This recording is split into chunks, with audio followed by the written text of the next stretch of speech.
You hate government, one of them libertarian types, or maybe you just can't stand the president, gun grabbers, or warmongers. Me too. That's why I invented LibertyStickers.com. Well, Rick owns it now, and I didn't make up all of them, but still, if you're driving around and want to tell everyone else how wrong their politics are, there's only one place to go. LibertyStickers.com has got your bumper covered. Left, right, libertarian, empire, police, state, founders quotes, central banking. Yes, bumper stickers about central banking. Lots of them. And, well, everything that matters. LibertyStickers.com. Everyone else's stickers suck.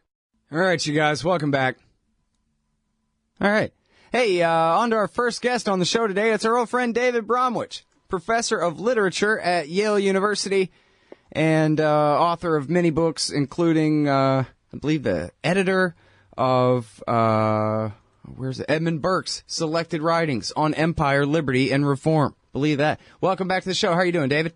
Very good to be with you. Very happy to have you here. Very important piece, very probably controversial piece you've written here at the Huffington Post, Netanyahu and his marionettes. Well, so I was reading in the tablet about how you are an anti-Semite if you say... did they say that? I hadn't found that yet. No, well, not you personally, but anyone, I meant to say, right. who says that Jewishness or the Israel lobby or Israel have anything to do with Israel trying to get American Jews to join the Israel lobby to stop the Iran deal. So how do you defend yourself from that horrible accusation? It's a secret in plain view and declared with great pride by the people who are executing the connections. I mean, when Sheldon Adelson went more than public, went exhibitionist with his support of Mitt Romney in Jerusalem, bringing with him several other billionaires to defeat Obama, and to do that in Jerusalem, not in Washington, D.C., I mean, that made things pretty clear, and we've seen since then the host, or should I say, series of Republican aspirants to the presidential nomination, making their way to Las Vegas to do sort of auditions for Adelson. I mean, it's well known that that's what's on his mind. He has said that he served the U.S. Armed Forces in uniform, but he wishes he had been in an Israeli uniform. So, I mean, that's connecting the links, dotting the I's and crossing the T's, but it's already been done in newspaper stories. Mm-hmm.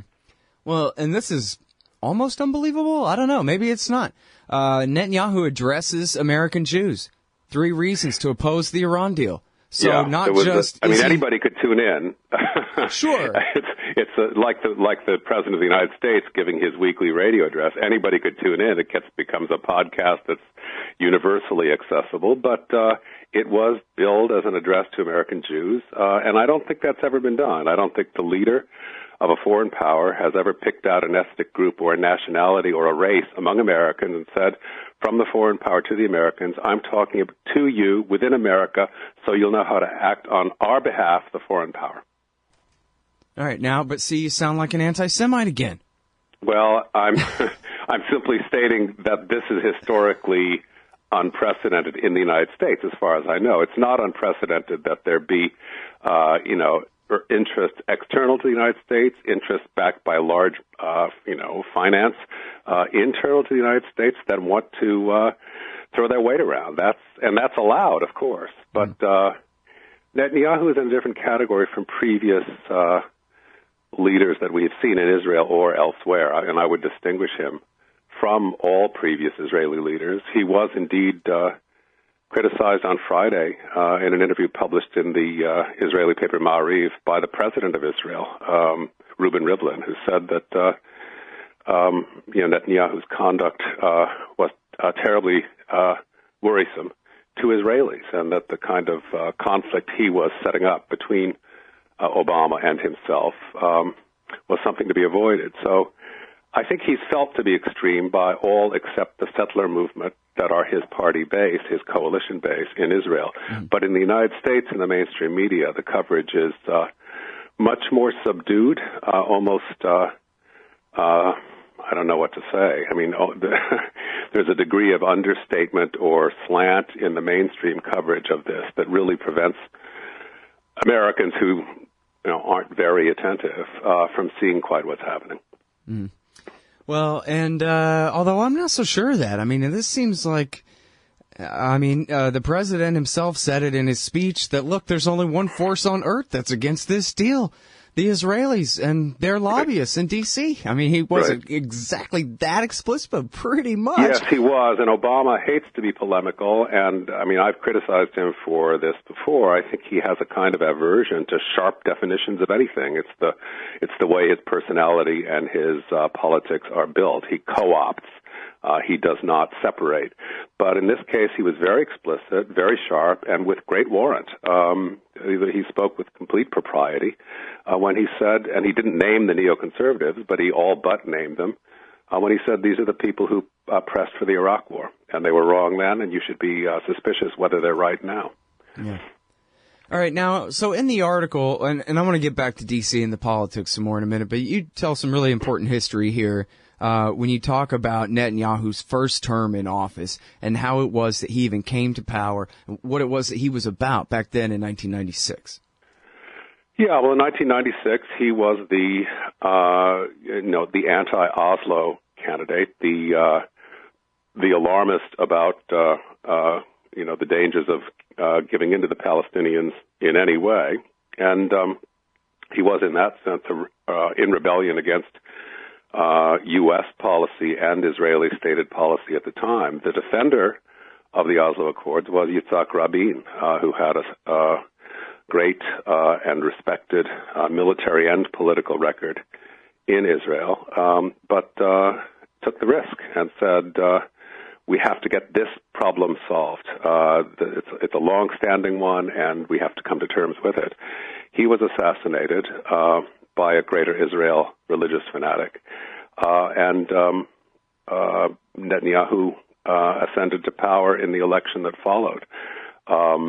He was accused by many of playing up to the dangerous right-wing crowd sentiment that was, how to say it, not unrelated to the politics of the assassin. But anyway, that was where he came into power, and shortly after that, he received, I don't know when it was publicized, but it was publicized not too long after. He received a memorandum from a group of American conservatives, mainly Richard Pearl, the author of it, but also David Wurmser, Douglas Feith, notable other names on the document, advising to make a clean break. That was the title of the memorandum, a clean break with its previous stance in the region and its previous stance toward the States, and to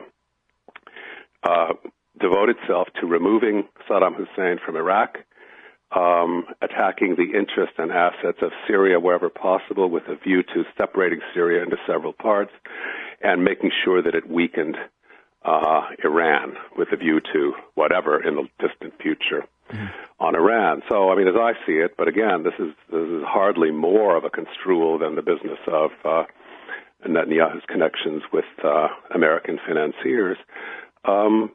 It is a plan that disclosed in 1996 to let Israel stand alone as a solid potential partner in the region and subvert all the other conceivably stable, conceivably advantageous countries to be allied with for the U.S.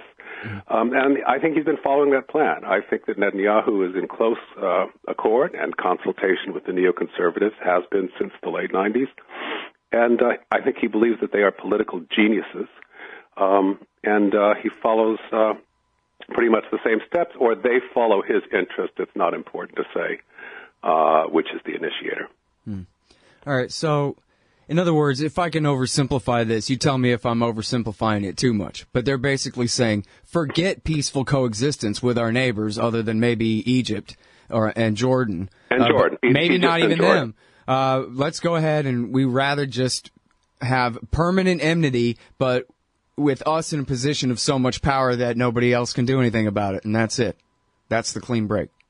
Yeah, and I can continue maybe after the break. Yeah, there you go. We'll let you be more specific when we get back. It's David Bromwich writing at the Huffington Post, Netanyahu and his marionettes. We'll be right back after this. Hey, y'all, guess what? You can now order transcripts of any interview I've done for the incredibly reasonable price of $2.50 each. Listen, finding a good transcriptionist is near impossible, but I've got one now. Just go to scotthorton.org/transcripts, enter the name and date of the interview you want written up, click the PayPal button, and I'll have it in your email in 72 hours max. You don't need a PayPal account to do this. Man, I'm really going to have to learn how to talk more good. That's scotthorton.org/transcripts. All right, y'all, I'm Scott Horton. I'm talking with David Bromwich. Writing at the Huffington Post, Netanyahu and his marionettes, their attempt to scotch the Iran deal. And we're talking about the basis of Netanyahu's worldview here, back when he was the prime minister the first time in the famous Clean Break document. Oh, this is a slight quibble, David. I think David Wurmser was actually the principal author of that document. That they all, Pearl and the rest of them. No, it was Pearl. No, are you certain? I'm looking at it right now, yeah. Group lead, it says study group leader. Wurmser was one of the group. Well, I think he's the one that wrote it and then put everybody else's name on it. I'm not sure what they call themselves, but there's an interview with Wurmser with the Wall Street Journal. It is a disagreement then, Scott, because I think Richard Pearl is the sort of charismatic character among all that lot. Yeah. There was a fight. There was a fight where Feith said, well, I didn't even write it all. He asked me a couple of questions, and then he put my name on it, and I didn't even write the thing, and went crying about it, and then they kind of explain. I think there's an interview in the Wall Street Journal. I'll try to find it. Anyway, it doesn't matter. It's a minor point. Anyway, they did all sign on to it. Pearl and Wurmser certainly are of the same mind on the question. Pearl is the name at the top. It says study group leader. So that's why I cite him. I dig. All right. Anyway, and everybody, you can find that, and also the companion article is called Coping with Crumbling States, and they're both at scotthorton.org in the fair use category there, because the original think tank took them down. Also in Information Clearinghouse. It used to be available at the Project for the New American Century outlet, and it's related to the group of people who were involved in that. Right, very same guys. And now, and here's what's funny about this to me, and you could disagree all you want and say whatever you want about it, but this seems completely foolish and ridiculous to me. Of course Israel could have peace with all their neighbors and last for hundreds of years probably, if they would go back to 48 or 67 borders, whatever you call them, and treat their neighbors with respect. And this goes back to the Yinon plan, Oded Yinon from 1980 or 81, where he goes, all is lost. World communism is going to conquer the whole world, and we're all going to starve and die, and there's no hope at all except for, complete and total retrenchment against our enemies everywhere that surround us. And it's just crazy. Like, that's not the world that we're living in at all. Well, I understand Israel's fears, or the fears of Israelis. They have been attacked, often surprise attacks. In the past, in 67, where they launched a preemptive attack against the armies massing around them, but in 73, during Yom Kippur, it really did hit them hard. And again, in the Second Intifada, where you had terrorists setting off suicide bombs inside restaurants and whatnot, it is a dangerous place. It is a hard part of the world to be living in. But that's where the State of Israel chose to set up, and for reasons to do with ideas about the ancient covenant, which only religious fanatics in Israel would defend as a political basis for what the state wants to be. But I agree with you and with all the sensible people in this argument, including a great many in Israel who are not heard from in the United States, that given that that's their neighborhood, they have to try to live in it, and the effort hasn't been made, not convincingly, since 1967 when they took the territories that they now occupy. And, this document, the Netanyahu founding document, let's call it, from 1996, essentially advises him to discard the boring and unavailing policy of conflict management, their word for diplomacy. Get rid of that, and try to appeal to the U.S. as your only significant ally, a shared philosophy of peace through strength. It also advises Netanyahu to use familiar American watchwords. It says that, appeal to them in the language they understand, such as self-reliance and so on. And then in a remarkable sort of rhetorical turn near the end of the thing, It says, but this will lead to peace, even though we're going to separate ourselves from all our neighbors and try to subvert them. It will lead to peace because it will mean we no longer have to simply manage the Arab-Israeli conflict. We will transcend it. Right. Transcend it because we're beyond all wars, because all of our neighbors have been rendered completely incapable by us. Yeah. Right.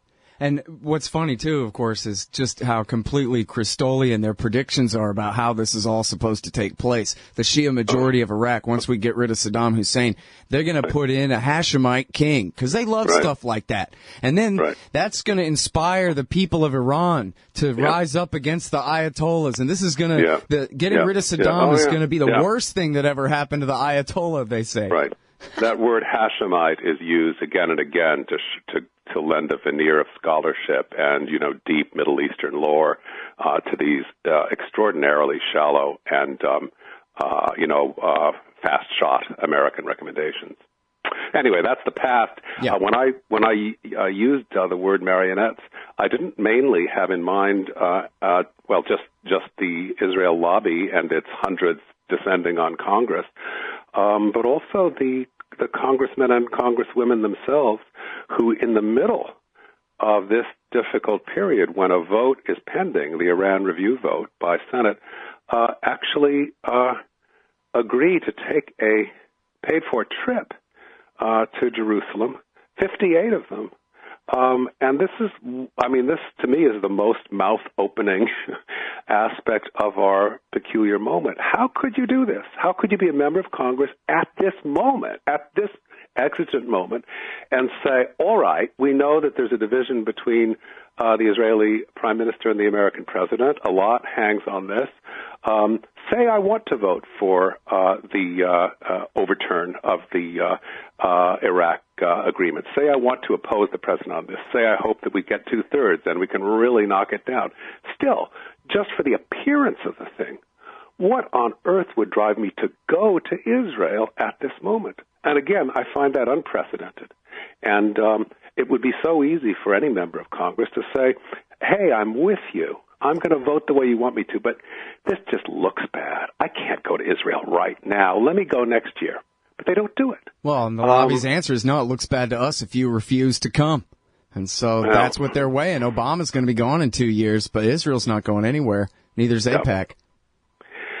And especially the House members, they got to keep running basically perpetually. They're reelected every 2 years. There may have been a lot of pressure for them to do it right now. I don't know, but one of my thoughts, it's not in the article, but might prompt others to think it too, is that Netanyahu here is playing the long game. That's just what you're saying too now. I mean, he doesn't necessarily expect to overturn the agreement by a 2/3 or more vote sufficient to override the president's veto in Congress.